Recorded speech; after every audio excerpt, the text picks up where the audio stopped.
علامہ اقبال ارشاد فرماتے ہیں کہ محمد کی محبت دین حق کی شرط اول ہے. محمد کی محبت دین حق کی شرط اول ہے. اسی میں ہو اگر خامی تو سب کچھ نامکمل ہے. اسی میں ہو اگر خامی تو سب کچھ نامکمل ہے.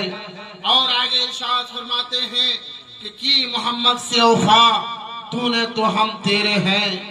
کی محمد سے وفا تو نے تو ہم تیرے ہیں. یہ جہاں چیز ہے کیا لوح و قلم تیرے ہیں. یہ جہاں چیز ہے کیا لوح و قلم تیرے ہیں. حضرات محترم، میں آپ تمامی حضرات کے سامنے بہت ہی مشہور و معروف ایک چھوٹی سی آیت کریمہ تلاوت کی ہے. رب فرماتا ہے رب حب لی من الصالحین، یعنی یہ آیت کریمہ حضرت ابراہیم علیہ السلام پڑھے تھے. اس وقت پڑھے تھے جب ان کی کوئی اولاد پیدا نہیں ہوئی تھی. اسی وقت حضرت ابراہیم علیہ السلام پڑھے تھے. یعنی حضرت ابراہیم علیہ السلام رب کی بارگاہ میں اسی آیت کریمہ کو پڑھتے ہوئے اپنے ہاتھ کو دراز فرمایا تھا اور رب کی بارگاہ میں کہا تھا رب حب لی من الصالحین، یعنی اے رب تبارک تعالی، اے مالک و مولا، تو مجھے نیک اولاد عطا فرما، نیک اولاد عطا فرما.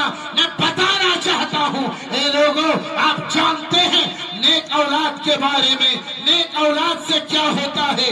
اسی لیے میرے نائب پروردگار پیغمبر مصطفیٰ نے ارشاد فرمایا کہ جس کے گھر میں نیک اولاد پیدا ہوتی ہے اور نیک اولاد ماں باپ کے لیے صدقہ جاریہ ہوتا ہے، اور نیک اولاد ماں باپ کے لیے صدقہ جاریہ ہے، اور جس گھر میں نیک اولادیں پیدا ہوتی ہے اللہ تبارک تعالیٰ اس نیک اولاد کے ذریعے سے اس گھر کی بلاؤں کو اللہ دور فرما دیتا ہے.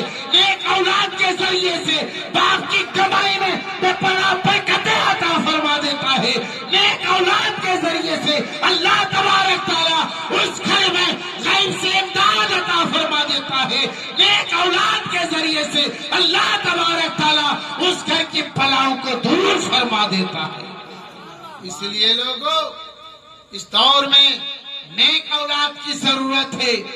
اسی لیے حضرت ابراہیم علیہ السلام نے تاکید کے ساتھ فرمایا ہے اے میرے عقیدت مندو، اے میرے دیوانوں، اے میرے چاہنے والوں، اس آیت کریمہ کو پڑھو، اس آیت کریمہ کو اپنے سینے میں بساؤ، اس آیت کریمہ کو اپنے دل میں بسا لو، اس آیت کریمہ کو مکمل تصویر بنا لو اور اس آیت کریمہ کو پڑھو.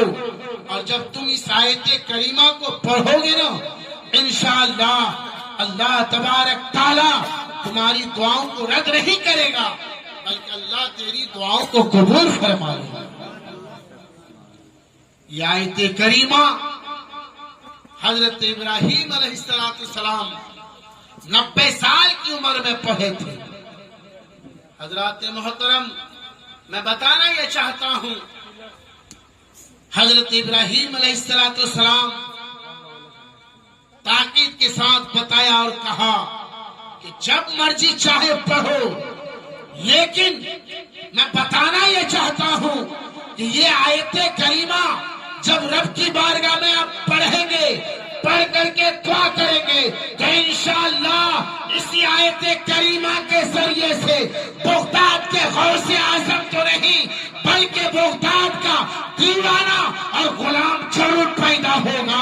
اور جب اسی آیت کریمہ کو پڑھ کر کے رب کی بارگاہ میں پیش کریں گے، دعا کریں گے تو انشاءاللہ اجمیر کے خواجہ غریب نواز تو نہیں بلکہ خواجہ غریب نواز کا دیوانہ، ان کا غلام، ان کا چاہنے والا ضرور پیدا ہوگا. اس لیے لوگوں، اس لیے میرے آقا نے ارشاد فرمایا کہ جو انسان دنیا میں جس سے محبت کرتا ہے کل میدان محشر میں وہ اس کے ساتھ اس کو اٹھایا جائے گا. اس لیے میں کہتا ہوں اے لوگوں، آپ اولیاء انبیاء علماء سے محبت کریں اور زیادہ سے زیادہ آپ حضرات امام کی ادب کریں، امام صاحب کی خدمت کریں۔ آپ کو میں بتایا ہوں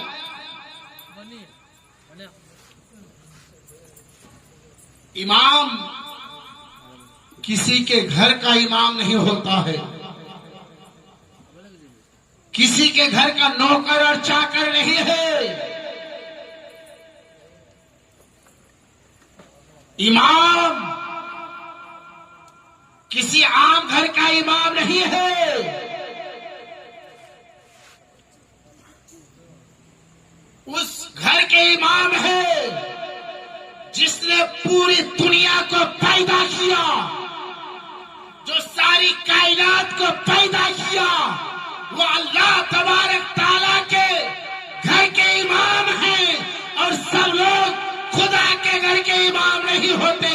جس کے مقدر میں، جس کی قسمت میں، جس کے نصیب میں اللہ لکھ دیا ہے، وہی خدا کے گھر کا امام بنتے ہیں۔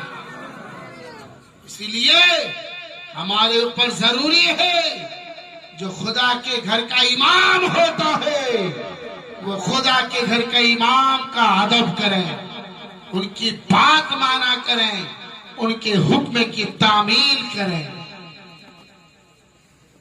یہ عام گھر نہیں ہے۔ بہت سارے لوگ امام کے اوپر حکومت کرتے ہیں، بہت سارے لوگ امام کے اوپر بہت ساری باتیں کہہ کر کے امام کو اپنے قبضے میں لانا چاہتے ہیں، لیکن نہیں لوگوں، میں بتانا چاہتا ہوں، آپ سنے ہوں گے علماء خطبہ بتاتے ہیں اکثر و بیشتر کہ میلاد پاک میں بیٹھنا کیا ہے، ثواب ہی ثواب ہے۔ سنے ہوں گے آپ لوگ،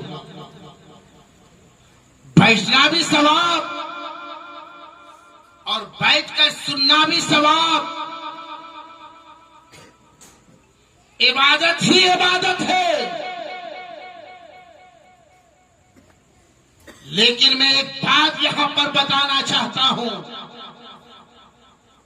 کہ اس میلاد پاک میں بیٹھنا ثواب، بیٹھ کر سننا ثواب، اتنا بتایا گیا ہے کہ نہیں؟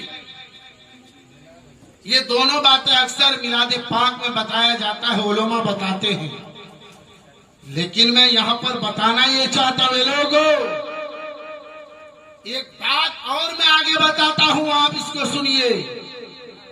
یہ بات حقیقت پر مبنی ہے کہ بیٹھ کر سننا ثواب، بیٹھنا ثواب ہے،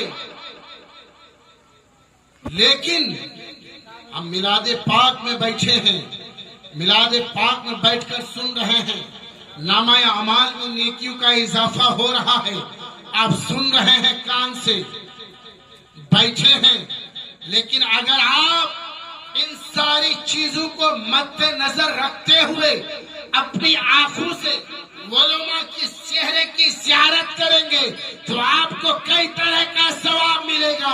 ایک بیٹھنا ثواب ہے، بیٹھ کر سننا ثواب ہے، اور اسی میلاد پاک میں بیٹھ کر کے حافظ قرآن علماء کرام کے چہرے کو دیکھنا ثواب ہی ثواب ہے۔ تین باتیں آئی کہ نہیں؟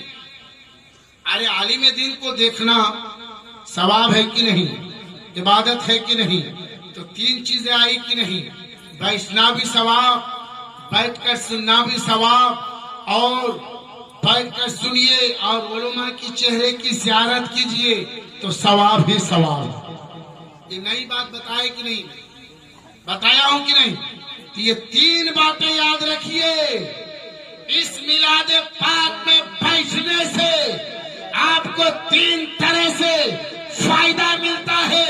بیٹھنا ثواب ہے، بیٹھ کر سننا ثواب ہے، اور اپنی آنکھوں سے علماء کی چہرے کی زیارت کرنا ثواب ہی ثواب ہے۔ اسی لیے میں کہنا چاہتا ہوں اے لوگوں، 5 چیزوں کو دیکھنا عبادت ہی عبادت ہے۔ کہ یہ سبحان اللہ، آپ کہیں گے کہ مولانا یہ 5 چیز کو دیکھنا عبادت ہی عبادت ہے، وہ کون سی 5 چیز ہے؟ میں کہوں گا کہ جی میں بتاتا ہوں۔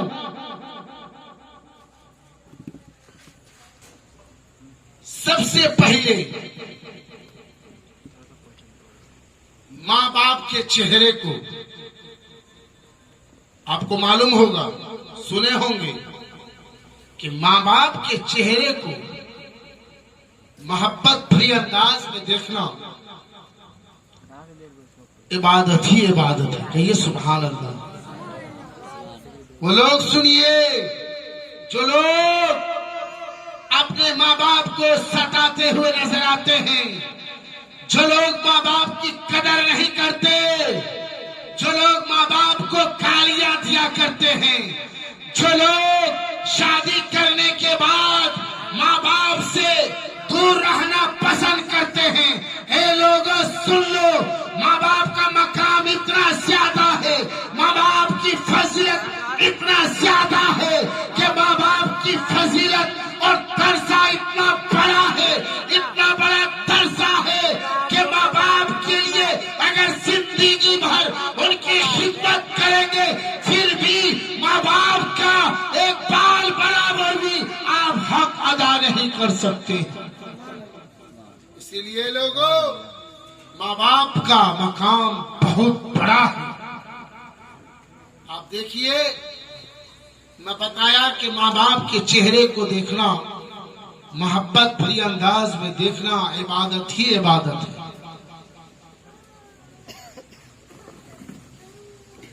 میرے پیغمبر مصطفیٰ سرور کائنات صلی اللہ تعالی علیہ وسلم نے ارشاد فرمایا کہ جو شخص،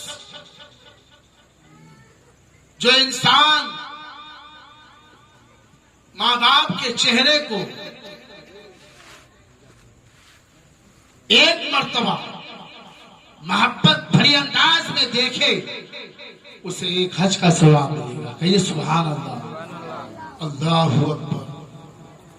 بڑی لمبی بات ہے، بڑی اچھی بات ہے۔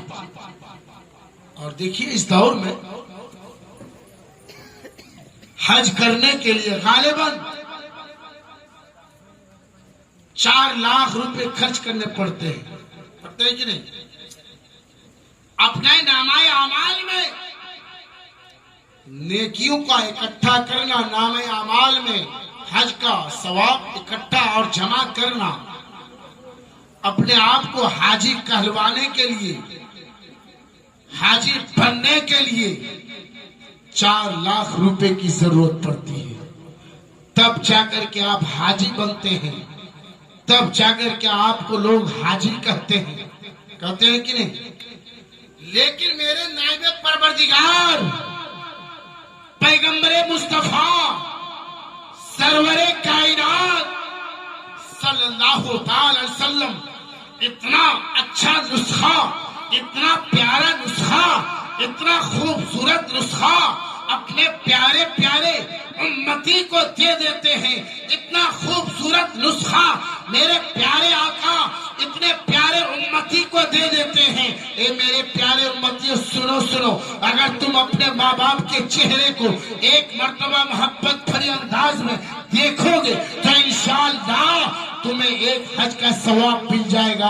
اسی طرح سے میرے پیارے آقا تمام صحابہ کے درمیان میں تقریر کر رہے تھے، وعظ کر رہے تھے، اچانک ان میں سے ایک صحابی رسول کھڑے ہوتے ہیں، عرض کرتے ہیں یا رسول اللہ، یا حبیب اللہ، آپ نے تو کہہ دیا کہ ایک مرتبہ ماں کے چہرے کو محبت بھری انداز میں دیکھ لیں گے تو ایک حج کا ثواب ملے گا، لیکن اے یا رسول اللہ، یا حبیب اللہ، اگر ہم لوگ ماں کے چہرے کو پورے 24 گھنٹہ میں 25 مرتبہ ماں کے چہرے کو محبت بھری انداز میں دیکھیں گے تو کتنا حج کا ثواب ملے گا۔ لیکن پیارے نسخہ کو آپ سماعت کیجئے، میرے آقا نے صاف صاف اعلان فرما دیا، اگر دن بھر میں 24 گھنٹہ میں ماں کے چہرے کو 25 مرتبہ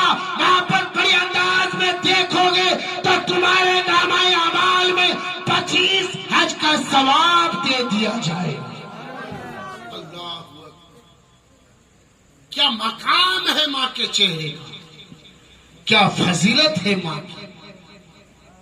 سوچیے، بڑی غور کرنے کی بات ہے، بڑی غور کرنے کی بات ہے. آپ ذرا سوچیں، قریب آئیں. اس لیے میں کہتا ہوں لوگوں، ماں باپ کی ادب کریں، ماں باپ کی تعظیم کریں، ماں باپ کی قدر کریں. اور آگے میں بتاتا ہوں، آپ کے سامنے میں بتایا کہ 5 چیزوں کو دیکھنا عبادت ہے.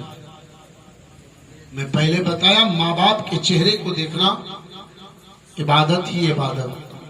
اور دوسرا نمبر، قرآن شریف کو دیکھنا عبادت ہی عبادت ہے. بولیے سبحان اللہ. جو یہ قرآن ساری کتابوں میں افضل ہے، پوری دنیا کی کتابوں میں سب سے اعلیٰ کتاب، سب سے بہتر کتاب. اس کتاب کو پڑھنا ثواب، دیکھنا ثواب، چومنا ثواب. اور جو انسان اس کتاب کی محبت بڑے انداز میں ادب کر لیتا ہے تو اللہ تبارک تعالیٰ اسی کتاب کے ذریعے سے اس بندے کے گناہوں کو معاف فرما کر جنت میں داخل فرما دیتا ہے. اسی لیے ایک بہت بڑا گنہگار انسان تھا، بہت بڑا سیاہکار، بدکار، پاپی انسان تھا. دنیا میں اس کا کوئی نیک اعمال نہیں تھا، کوئی نیک کام نہیں کرتا تھا. اچانک انتقال ہو گیا، جنت میں گھوم رہا ہے، اچھے لباس میں، خوبصورت حسین و جمیل کپڑے میں، جنتی لباس میں. سوال کیا آخر اتنا بڑا مقام کیوں ملا؟ اے میرے نوجوان بچوں، اے میرے عزیز ساتھیوں، اس بات کو نوٹ کر لو اور اس بات پر عمل کرنے کی کوشش کرو. میں بڑی تیزی کے ساتھ بتانا چاہتا ہوں.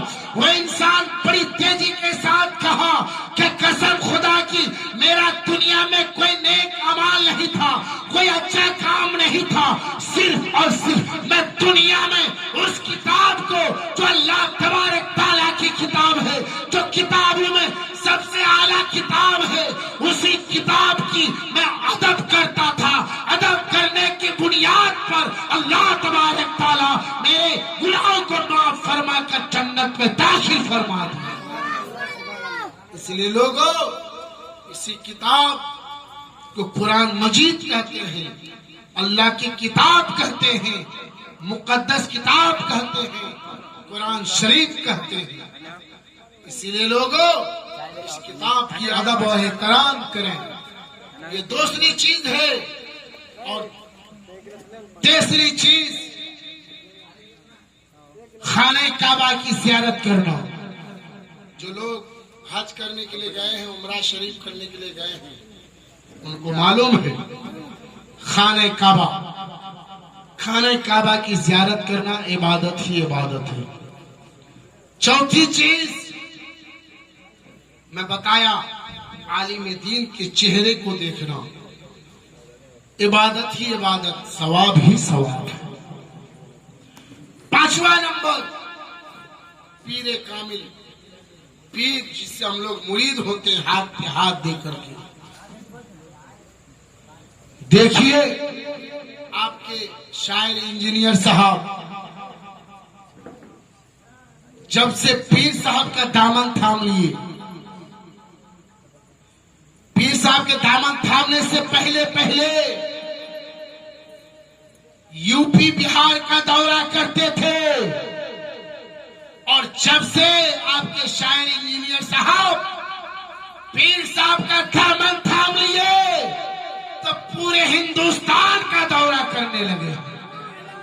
ارے بولیے سبحان اللہ. سامنے بیٹھے ہیں، آپ پوچھ سکتے ہیں، بڑی نیک اور بڑے اچھے بزرگ اولاد رسول سے حضرت مرید ہیں. تو اسی لیے پیر سے مرید ہونا چاہیے، ان سے محبت رکھنی چاہیے. اور علماء کی قدر کرنی چاہیے، اولیاء کرام انبیاء کرام سے محبت کرنی چاہیے۔ اگر آپ اولیاء انبیاء کرام سے محبت کریں گے تو انشاءاللہ آپ یہاں بھی کامیاب رہیں گے اور آخرت میں بھی کامیاب رہیں گے۔ پیغمبر مصطفیٰ صلی اللہ تعالی وسلم کی مشہور و معروف حدیث پاک ہے، النکاح من سنتی فمن رغب عن سنتی فلیس منی، یعنی نکاح کرنا میری سنت ہے اور جس نے میری سنت سے اراض کیا، منہ موڑا، وہ مجھ سے نہیں۔ تو بہرکیف اللہ تعالیٰ سے دعا ہے کہ ہم تمام لوگوں کو حق بولنے، حق کہنے، حق پر چلنے کی توفیق و رفیق عطا فرمائے۔ اور میں پہلے ہی بتایا کہ تھوڑی دیر میں آپ کے سامنے مخاطب رہوں گا، زیادہ وقت آپ کے خطیب صاحب کو دیا جائے گا اور آپ کے شاعر صاحب کو۔ آپ تمام حضرات مکمل جم تھم کے بیٹھیں۔ حضرت انجینئر ارشد اقبال اشرفی مائک پر تشریف لا رہے ہیں۔ ایک مرتبہ کلمہ شریف پڑھ لا الہ الا اللہ محمد رسول اللہ صلی اللہ تعالی وسلم۔